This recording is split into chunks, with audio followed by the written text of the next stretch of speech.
Tahdig, come. When I knew eating out loud was going to happen, this was like basically the first recipe I wrote down. This is one of my earliest food memories. I absolutely love the flavors in this dish. And I love that it's rice. Tahdig is basically the bottom of the pot, the crispy rice that you form at the bottom of the pot. It's like the part that you and your guests and your family will all be fighting over. So just remember that when you're plating to take a chunk before you serve, because it'll probably be gone by the time you sit down. I'm just gonna say from experience, just do it, trust me, I got you. Do not try and be a hero. I have tried to be a hero before and not use a non-stick, and guess what? The rice stuck, and guess what? It didn't form, and that is totally fine. The rice is actually delicious and it doesn't even really matter, but if you really wanna get that crust, use a non-stick pan. And what I have over here is a big pot of boiling water. So the first thing that I'm going to do is I'm gonna season that water. Okay, now. Sorry. What I'm going to do is season this water like I would season water to boil pasta. This is the time that you are going to... I'm sorry, you have a child with needs, and that child is me. I was gonna say, that's you.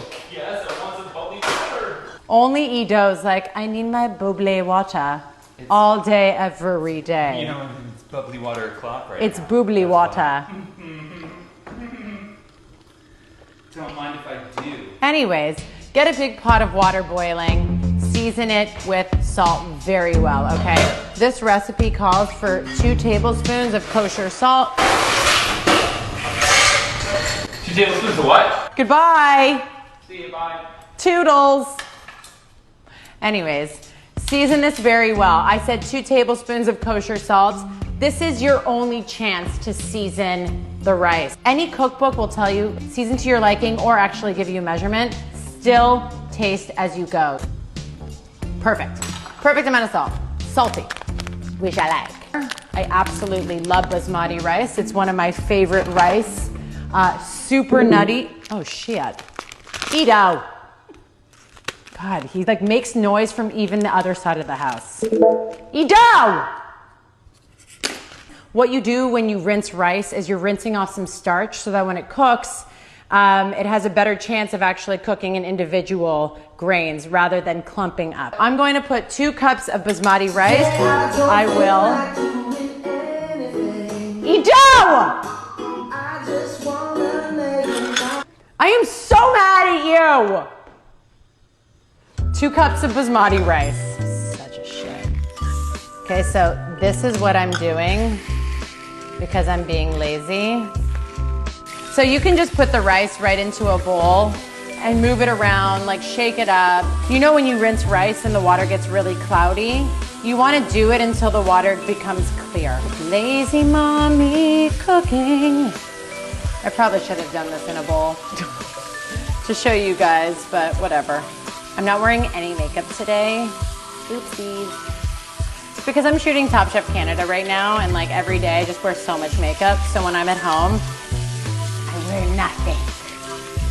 So if you are about to make this rice, get into your kitchen, put a big pot of water on the stove, bring it to a boil. The water's boiling. It's seasoned with salt. Treat this like pasta. We're going to take it out once it's al dente. While that boils, I'm going to make the barberries. Barberries go so well with rice and saffron and pistachios. They're a little tricky to find. If you cannot find them, you can substitute with dried sour cherries. The whole point is it's sweet and it's tangy and sour. And so barberries are naturally very sour. So what I like to do is actually sweeten them with some simple syrup. So I'm gonna do 2 tablespoons of sugar and 2 tablespoons of water. You can always make the sweet barberries earlier. I love that I never time anything. I'm like, it should be this long. No idea how long it's been.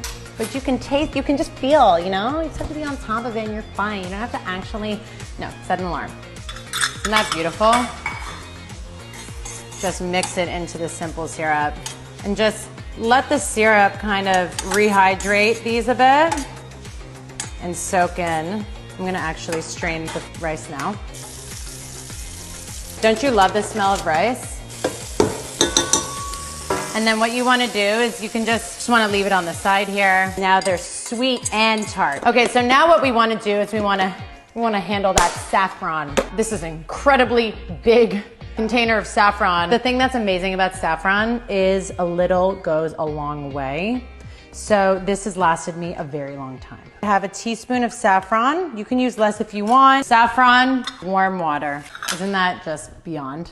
What we need to do now is make the crust of the tahdig. So what I need is some yogurt, grapeseed oil, the saffron water, and I think that's it. If you don't have grapeseed oil, you can use vegetable oil, safflower oil, sunflower oil, any oil that can cook at a high temp that doesn't have flavor. 2 tablespoons of whole milk yogurt, 1 cup of cooked rice, 2 tablespoons of grapeseed oil, 2 tablespoons of saffron water. We're just gonna mix this together and it's gonna become this yogurty rice mixture. So we're just gonna put this on the side. This creates kind of like a dome shape if you do it along the edges. I want to layer in the ingredients. I like to put some orange zest in there, a little bit of cinnamon.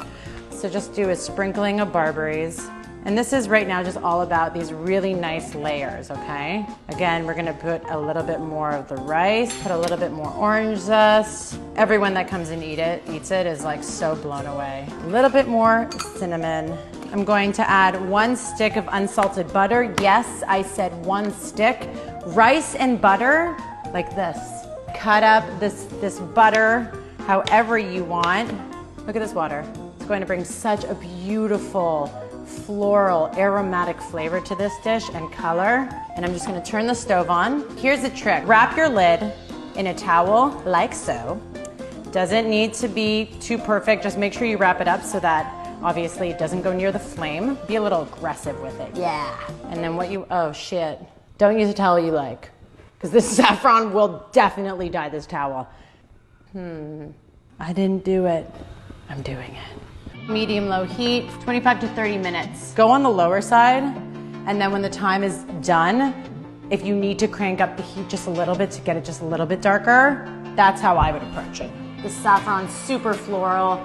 We put in a nice amount of butter so it gets nice and creamy, and the sour just cuts through that, and it's just gorgeous.